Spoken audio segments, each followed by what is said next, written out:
Welcome to Overthrow Media, the best place for politics, hip-hop, and life. It's Big Villainous, your comrade revolutionary, dope-ass MC, and international sex symbol. Today we're going to talk about white privilege. We're going to talk about what happened when my car got stolen. All in the same conversation. Living in the house of usher, parasitical lighting structure.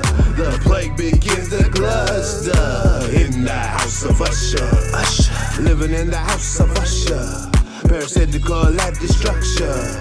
The plague begins to cluster. In the house of usher. All right, so I'm outside, so you know it was a story time. So when I was in Denver, right, I was out there chilling, and I had just got my car fixed, put like a rack into that motherfucker to get the engine running right because I bought a lemon, you know what I mean? And I had it fixed for just like a couple days. I was about to take off from Denver to head to Kansas City. Well, I walk out the house, I'm like, boop, da boop, da boop, walking right out there and like, what the fuck? Where the fuck is my car?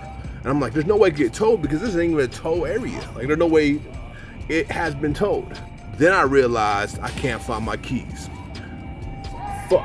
So what had to happen is I had to drop my keys. I had to drop my keys when I was getting out the car. So somebody had walked up, literally took the chance to take the car. This motherfucking car. Damn! And I'm like, holy shit, I literally just spit 2 bands on it. How the fuck am I gonna get my car stolen that quick? What the fuck was I thinking? How'd I drop the keys? And a friend of mine was like, stop blaming yourself. And I was like, I can't, because how the fuck did I drop the keys? About 3 days go by. I'm just sitting there stressing. I'm like, am I ever gonna get my motherfucking car back? I'm like, holy shit, this is fucking trash. What am I do? Then I get a phone call, right? So when I go out and the pigs actually found my car, someone was driving it, it turns out that they plan to let this motherfucker go because he said he didn't steal the car, that he bought it from somebody and they must have stole it. This motherfucker, while I'm seeing him unpack his shit, is clearly on methamphetamines. You could tell he was tweaking. Now, don't get me twisted. I do not approve of incarceration. I am a prison abolitionist. However, to watch that police officer, that white honky ass motherfucker, let out the tweaker, uncuff him and let him go because he said he bought it from some black person who supposedly stole my car. That shit would blow my mind. I know damn straight there'd be no day that people would steal a white person's car, a black person, and be able to tell a cop that they bought it from somebody and be released. But apparently, he could say if it's a black person's car. So that blew my mind. They let Tip go and his girlfriend, despite the laws in the state would definitely push them to be incarcerated after stealing the car. Am I mad that they let him go? Not really, but I am mad that they had the nerve to tell me not to whoop his motherfucking ass. They were looking to see if I was gonna fight this dude, and then they would have gave me assault charges. Now, mind you, that it had to be white privilege for multiple reasons. Not just because he's white, not just because the cop's white, but also because all their equipment, all the like flathead screwdrivers, their gloves, because they stole all the little stealing gear, was literally in the passenger seat left there. So well within eyesight of the police officers. It couldn't be any more clear that it was a stolen car if it said stolen car on the side of it. So I'm sitting here heated. I'm like, this motherfucking cop would have never let me go if I said the same shit, even if it was fucking true. But he's gonna let this dude go, talking about Cody's a good dude. Cody's on meth, clearly. You know what people on meth are known for? Stealing cars, bruh. Now, again, I don't believe in prison. I'm not mad he didn't go to prison. I'm not mad he didn't go to jail. But I am mad at how the cop just said it was trustworthy. Because what that said to me is because it's a white person stealing from a black person, then that's fine. That's what it said to me. That's what that cop told me. And then the fact that you would sit there to make sure I didn't beat him up for stealing my shit. This is what we talk about when we say white privilege, bruh.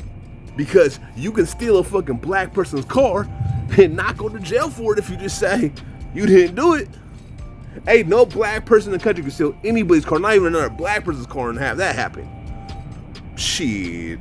So my ass, hot as fuck, I flip a Yui, One of my friends are there in their car. They brought me down there to pick up mine. Followed me across the gas station. These motherfuckers had drained my gas, of course.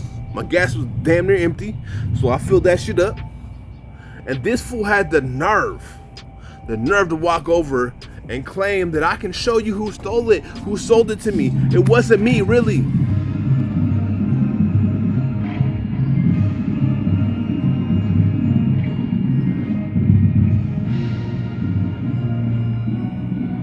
It's actually perfect that's perfect effect, honestly. They never tell me this black person they can supposedly pull up on Facebook is the one who stole my car. Though we couldn't find that person on Facebook at all. Not one bit, not one chance, not an ounce, not a hint of this person doesn't exist. Now, mind you, I'm literally at the same time looking at this fool's gloves, looking at his fucking flathead, his motherfucking, all his tools that he uses to steal cars. I want to knock him out so bad, bro. I was like, I want to piece this nigga with like the two-piece, like, bing, bing, nigga, like, what's good, bro? Like, oh, shit! That's my boy, punk! But I know these motherfuckers like a block away. Police are right there, and I'm like, bruh, fuck you. So I just gave him this crazy, crazy eyes, nigga, and gave him that look like, bro, you know I want to fuck you up, right? And I pushed off. For all those who can't understand white privilege, well, this is a manifestation of what the fuck we talking about. The fact that you can steal cars, commit grand theft auto, and as long as it's not another white person, you can literally walk on a case. This is like a prime example of it. It's a whole specific extreme, but it is still true. We see this at a micro level all the time, whether it's talking about getting into schools. So, like I'm saying, this happens at micro levels every fucking time. Whether you're talking about getting into a motherfucking school, whether you're talking about not getting suspended from school, whether you're talking about when it comes to getting employed, when it comes to getting terminated, when it comes to a million different things, this is what we're talking about, white privilege. This was just a crazy manifestation of what it really looks like. And here's the thing, ain't the first time, bruh. In school, motherfuckers used to be able to try to bully people and get away with it because they were white, because they were European and descent. You see what I'm saying, my nigga? You see what I'm saying? Man, at the same time, when I finally dipped the fuck out, of course I get yanked over, headed to Kansas City, driving through Kansas, trying to get through fast, and I get pulled over for going too fast in the left lane, get $300 ticket that you know he would have waived for somebody else. You know what I'm saying?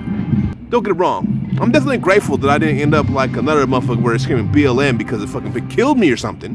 But the fact of it is, he was specifically targeting me like, oh man, I can give him a big ass ticket because they're black. I know it's gonna hold up because we in Kansas, baby.